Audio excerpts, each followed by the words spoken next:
up guys, it's Griffin and welcome back to my channel. For today's video, I have a little bit of a story time for you guys, which I haven't done in such a long time, so I'm really excited to do one. This one is a little bit more of a heavy story time. It's not so much of a happy or funny story. It's a little bit more serious, so I just wanted to give you guys a little bit of a warning in case you're not wanting to listen to something like this. But let's get started. So about 4 weeks ago, I was getting my hair touched up and I was getting a little bit of blonde added into it, and I was really excited, and my friend Olivia had just gone to town and she was staying at my apartment. She got to town in the middle of my hair appointment, so she just went straight to my apartment. I told her where the lockbox was and how she could get in and all of that. She texted me that she got in and she sent me a picture of her and Linus, and it was just like a really good moment because I was like, oh my gosh, my best friend is at my apartment and when I get home I get to see her. I finished my hair appointment and I just get in an Uber and I head over here and I walk into the building, and I didn't want to get my key out because I wanted to knock on the door so that Olivia could open it and it could just be like, ah, I'm here, and like I didn't want to like walk in and like she's in the bathroom or like she's laying down or like something like that. Like I just wanted it to be like a fun surprise and like a fun moment. But there's a photographer around the area and they wanted to shoot, but I just thought they were gonna meet in my apartment and then we were all gonna go shoot together. So basically I get to my apartment building and this guy follows me into the building, and I had just been out of town for like 2 weeks, so there are a bunch of new residents in the building that I don't know yet, and I just figured that he was one of them because why else would someone come into my building? He follows me in and I just knock on the door. After a few knocks, like she just wasn't answering, and this guy at this point was at the door across the hall from me. He looks at me and he was like, do you know where so-and-so lives? And he like said some random name, no memory of what the name is whatsoever, but I looked at him and I was like, no. And he was like, what's your name? And I just said Griffin, and I was kind of giving him like a weird look because I was like, why is he asking what my name is? Like what? But I just said Griffin and I like thought nothing of it, and then he came over to me and he was like, are you Jewish? And I said no, and he was like, do you have any issues? And I was just like kind of confused, and I was like, what is this man doing? Like at this point I don't even want to go into my apartment because I'm scared that if I take out my key and I go in my apartment, he's gonna follow me in. I just don't know what his intentions are. So he asked me if he can bless me, and I was like, can you what? Because I didn't hear him the first time. He was talking so loud. Before I could even do anything, he puts his hands right here and like grabs my head for like 10 seconds, and I'm like what is happening? And then he takes my shirt and lifts up my shirt and sticks his finger into my freaking belly button while his finger's in my belly button. He looks up at me and he goes, is there something wrong in your life? And I was like, no. And like I wanted to be like, yeah, your hand is in my belly button. That's what's going on. That's what's wrong here. But I just like didn't know what to say, and I was just so flustered. I was just like, no. Then he took his hand out of my belly button and put my shirt back down and grabbed my hands, and I was like, what is happening? Like I don't know what is happening or what's going on, and I'm like completely terrified, and he could tell that I was just like completely flustered and I didn't like what was happening. So I think he just knew like to just stop. I get into my apartment and I realize that Olivia just isn't here, and so I call her and she's just down the street, so she walks back over. I go to meet her in the hallway to tell her what happened, and she was like, oh, I saw the guy that you were talking about walking down the alley. We were just like talking about it in the hallway, and my upstairs neighbor must have heard us. She was like, Griffin, this guy just came upstairs and like grabbed me, lifted up my shirt, put his hand on my belly. Basically all the same things happened to her that happened to me. And so we got like really freaked out, and it was just like kind of terrifying. So I called the police and reported it, and they basically just started looking around the neighborhood, but they didn't find the guy. Before I even say this next part, I live in an area where there are a lot of Hasidic Jewish people, and that is like completely fine. Like obviously I don't mind, like whatever, everyone has their own thing. I'm not Jewish, but that doesn't mean that no one else can be. So it was kind of clear that this guy was Jewish, and we looked up a Jewish blessing because he said he was blessing us. So we looked up a Jewish blessing to see like what was going on, and we couldn't find anything. And my upstairs neighbor is a school teacher, so she called one of her old students from a Jewish school that she used to work at. She asked them about the blessing, and they were like, that is so not a blessing. Like when people are that form of Judaism, they aren't supposed to be touching women unless they're their wives, and they're only allowed to touch their daughters until like age 7 or something along those lines. I can't remember exactly what it is. Don't hate me if I'm like saying it kind of wrong,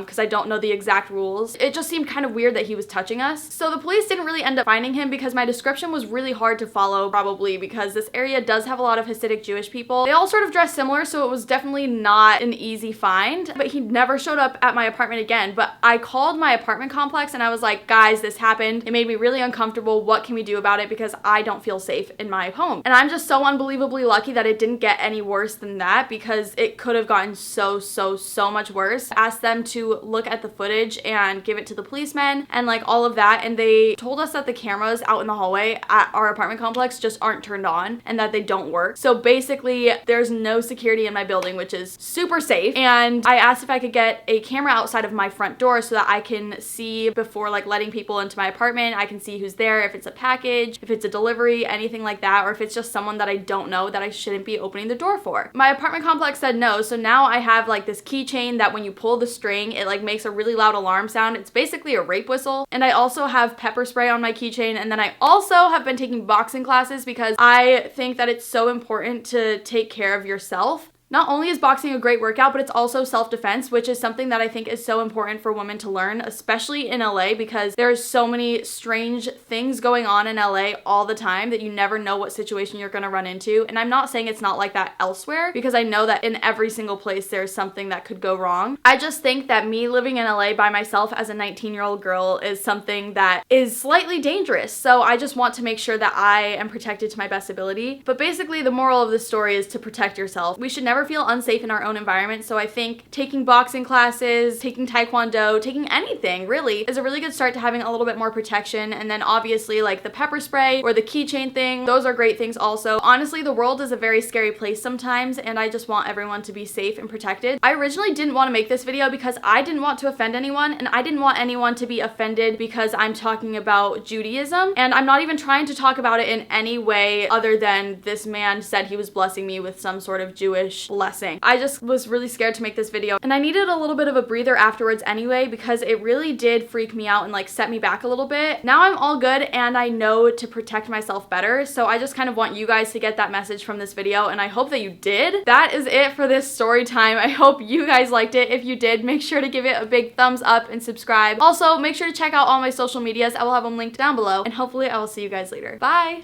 But I'm weak, and what's wrong?